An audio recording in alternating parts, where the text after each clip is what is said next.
আগের পর্বে আপনারা দেখেছেন আমি কি করে কলকাতা থেকে প্রয়াগরাজ জেনারেল ক্লাসে আসি। এখনও সেই ভিডিও না দেখে থাকলে আমি আই বাটনে এবং ডেসক্রিপশানে লিঙ্ক দিয়ে দিলাম, সেখান থেকে দেখতে পারেন। আজকের ভিডিওতে আমি দেখাবো কি করে আপনারা প্রয়াগরাজ থেকে মহাকুম্ভ অর্থাৎ ত্রিবেণী সঙ্গমে সরাসরি চলে যেতে পারবেন। অনেক ইউটিউবাররা দেখাচ্ছেন প্রায় 15 থেকে 20 কিলোমিটার হাঁটতে হচ্ছে, কিন্তু ব্যাপারটা একদমই তাই নয়। আমরা খুব সহজেই চলে আসতে পারবো প্রয়াগরাজ জংশন থেকে ত্রিবেণী সঙ্গমে। ভিডিওটি একদমই স্কিপ করবেন না, পরপর দেখলেই আপনারা একদম সহজেই চলে আসতে পারবেন ত্রিবেণী সঙ্গমে।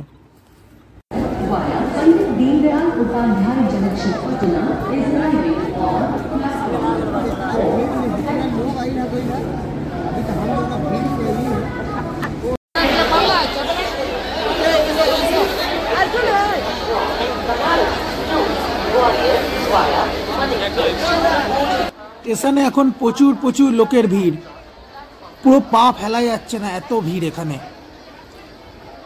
যারা আছেন তাদের বারবার বলছি এই অবস্থায় একদম আসবে। স্টেশনে না আছে সিআরপিএফ, না আছে কিছু, চারদিক থেকে লোক শুধু ওভারব্রিজের দিকেই ছুটছে। এই জন্যই সেদিনকে দিল্লিতে স্ট্যাম্পেড হয়েছিল।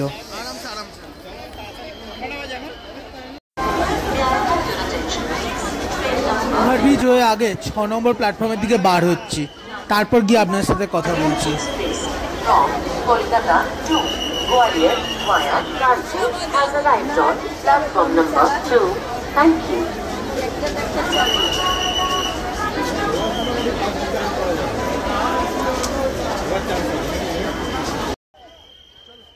এখন সময় হচ্ছে রাত 12:30।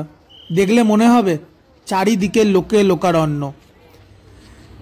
আমার পুরো স্টেশনের থেকে বাইরে বেরোতেই আধ ঘন্টার উপর লেগে গেল। এত লোক বলার নয়।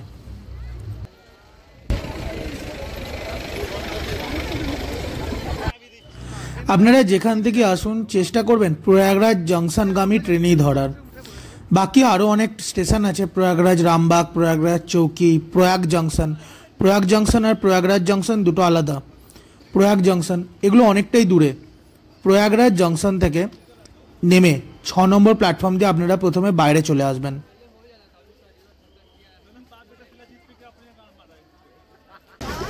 রেল কোচটাকে রেস্টুরেন্ট বানিয়ে দিয়েছে।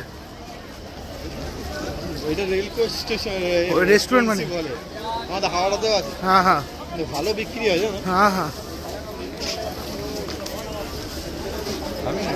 এইটা হচ্ছে আসল স্টেশন।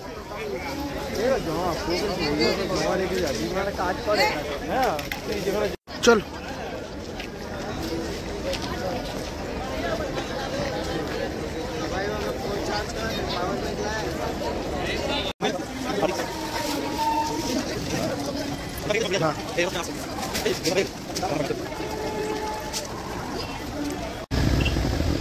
ছ নম্বর প্ল্যাটফর্ম দিয়ে আপনারা বাইরে বেরোনোর পর কিছুটা হেঁটেই চলে আসবেন মেন রোডে। এই মেন রোড থেকে এলেই দেখতে পাবেন অনেক টোটো অটো আপনাদের হাঁক দিচ্ছে, যারা 30 টাকার থেকে 40 টাকার বিনিময়ে আপনাদের পৌঁছে দেবে ত্রিবেণী সঙ্গমের থেকে কিছুটা আগেই। পুরো ত্রিবেণী সঙ্গম অবধি কোনো গাড়িই যাবে না, আর এই পরিষেবা শুধুমাত্র ভোর 5টার অবধি। তারপর এখানে নো এন্ট্রি লেগে যাবে, কোনো অটো টোটো কিছুই চলবে না। কিছু বাস আসছে যারা গভর্নমেন্টের সহযোগিতায় চলে, কিন্তু সেই সিটি বাস এত জ্যাম থাকবে রাস্তায়, ও বাস চলবেই না। মানে আমি যেদিনকে এসেছিলাম আসার সময়, আপনারা দেখবেন ভিডিও পরে আসবে, আসার সময় পুরো 2 কিলোমিটার আসতে মিনিমাম 3 ঘন্টার ওপর সময় লেগেছিল। তাই সিটি বাসের উপর একদমই ভরসা রাখবেন না। চলে আসবেন একদম রাত 12টার থেকে 2টোর মধ্যেই। এই অটো টোটো ধরে নেবেন, অনেকটা রাস্তা আপনারা চলে যেতে পারবেন না হেঁটেই।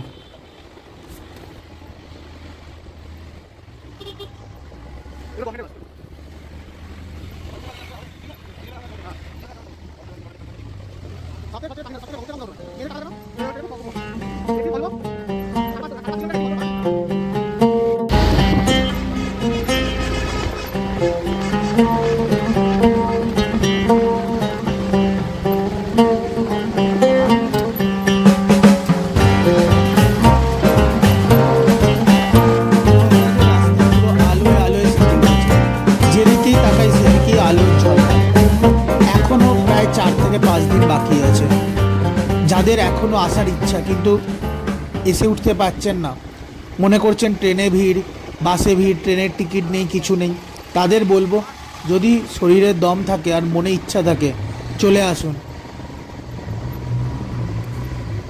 কোনো জার্নি যদি আজ বন্ধ থাকে কাল আবারও হতে পারে, কিন্তু এই জার্নি আজ যদি বন্ধ হয়ে যায় আপনাদের জীবনদশার কোনোদিনও আসতে পারবেন না। তাই চলে আসুন, একদমই বোঝানো যাবে না ভিডিওর মাধ্যমে এই অনুভূতি।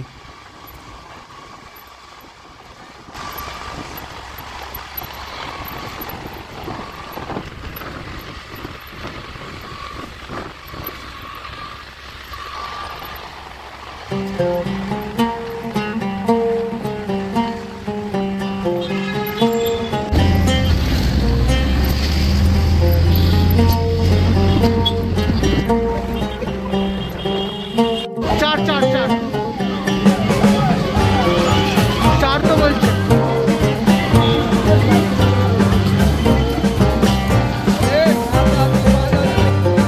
অটো এখানে নামিয়ে দিল, বাকি পথটা আমাদের হেঁটেই পার হতে হবে। এখন ঘড়িতে সময় 1:30, বেশি সময় হয়নি। আমরা যদি এখন থেকেই শুরু করি খুব তাড়াতাড়ি একদম ব্রহ্ম মুহূর্তে আমরা স্নানও হয়তো করতে পারবো।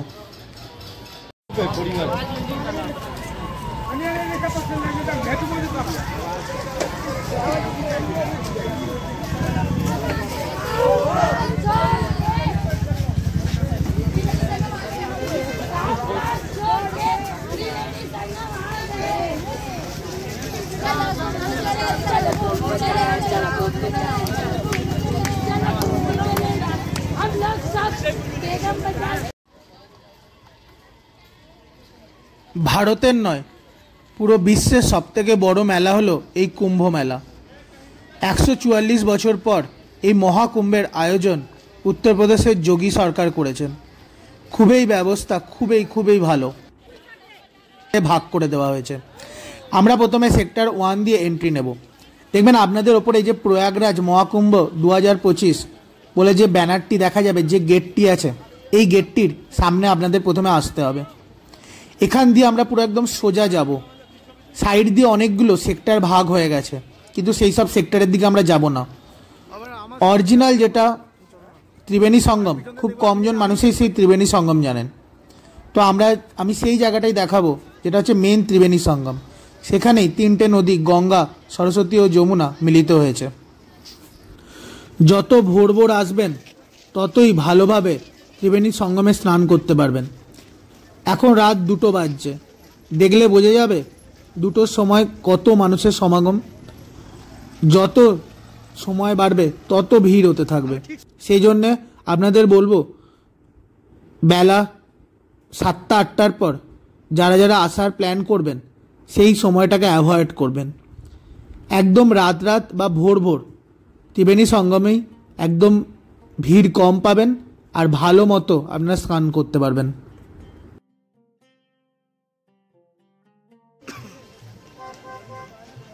অটো যেখানে নামিয়ে দেবে সেখান থেকে 1 কিলোমিটার আসার পর আপনারা এরকম একটা সাইনবোর্ড দেখতে পাবেন, যেখান থেকে বাঁ দিকে চলে যাচ্ছে নাগবাসুকী টেম্পল এবং ডান দিকে চলে যাবে বড় হনুমানজি বা লেটে হনুমানজির মন্দির। আর সোজা কচ্ছপ দুয়ার, ওই যে সোজা কচ্ছপ দুয়ারের গেট দেখতে পাচ্ছেন, আমরা এই কচ্ছপ দুয়ারের গেট দিয়েই সোজা ঢুকে যাব মহাকুম্ভের মধ্যে। আর এটাই হচ্ছে মহাকুম্ভের মূল প্রবেশদ্বার। এখান থেকেই মহাকুম্ভ ত্রিবেণী সঙ্গমের যাওয়ার রাস্তা শুরু হয়েছে। বিষ্ণুর প্রতীক হচ্ছে কচ্ছপ, সেই জন্যে এই দুয়ারের নাম হচ্ছে কচ্ছপ দুয়ার।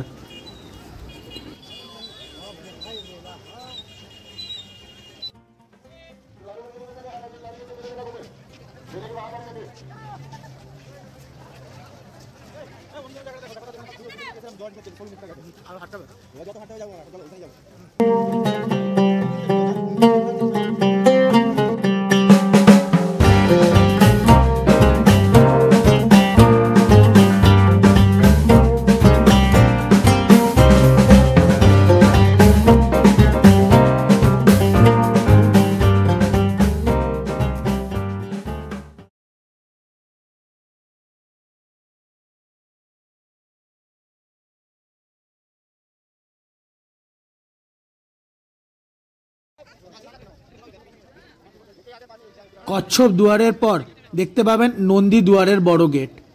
এই নন্দী দুয়ারের গেট ক্রস করে আমরা সামনের দিকে এগিয়ে যেতে থাকব।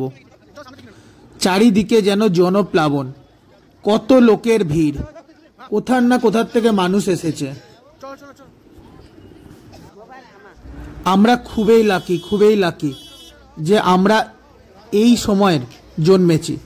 না আমাদের আগের পূর্বপুরুষরা দেখতে পেয়েছেন, না পরের দুটো প্রজন্ম দেখতে পাবে। আর তার থেকেও বড় কথা, আমরা যে সনাতনী হিন্দু, তার জন্যে আমরা এত বড় মেলা, এত জনপ্লাবনের সাক্ষী হতে পারছি।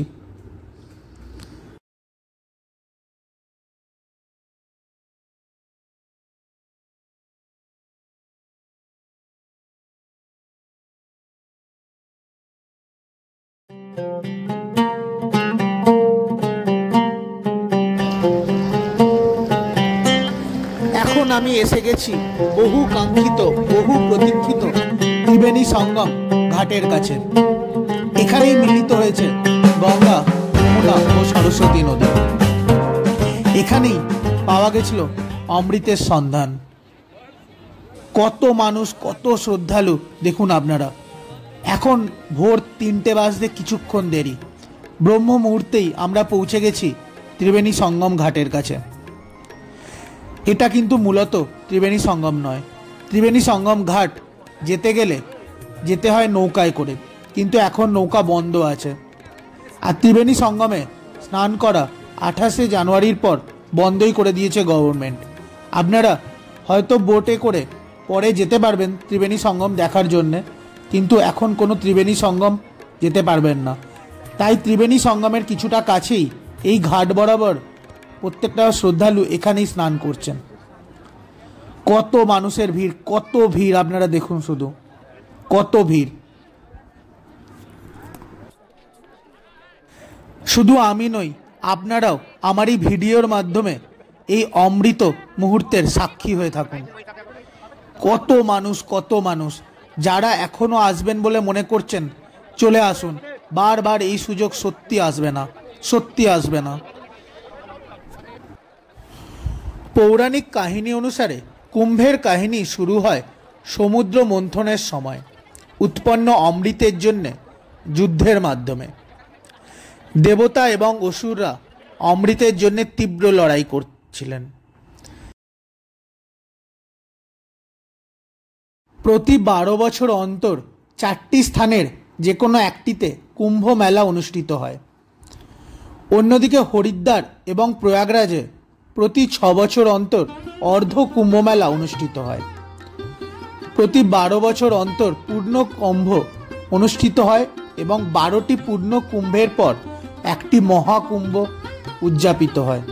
আর এই 2025-এই হচ্ছে, এখানে আমরা গঙ্গা ও যমুনা নদীর মিলন দেখতে পাই। সরস্বতী নদী গঙ্গা এবং যমুনার মাঝেই বিলীন হয়ে গেছে। আমরা সরস্বতীর উপস্থিতি একমাত্র দেখা যায় উত্তরাখণ্ডের মানাগাঁওতে।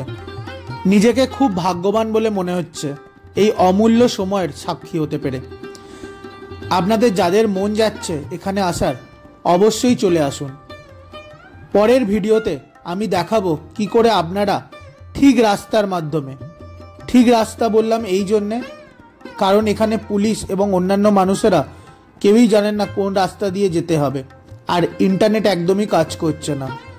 তো সহজে আপনারা যারা আসবেন আগামী শাহী স্নানের দিনে, তাদের বলবো 12টার থেকে 2টোর মধ্যে চলে আসুন। আপনারা স্টেশনের পাশ থেকে বাইকও পাবেন, যে বাইক 200 টাকার মাধ্যমে আপনাদের একদম স্টেশন থেকে ত্রিবেণী সঙ্গম ঘাটের কাছ অবধি পৌঁছে দেবে। আপনারা সেই বাইকও নিতে পারেন। প্রথমে আমার ভুল ছিল বাইক না নেওয়ার, আপনারা বাইক নিতে পারেন। আপনাদের ভিডিওটি কেমন লাগলো অবশ্যই জানাবেন। অবশ্যই যারা আসতে পারছেন না তারা আমার এই ভিডিও দেখে তাদের মনের আশা হয়তো কিছুটা পূরণ হবে।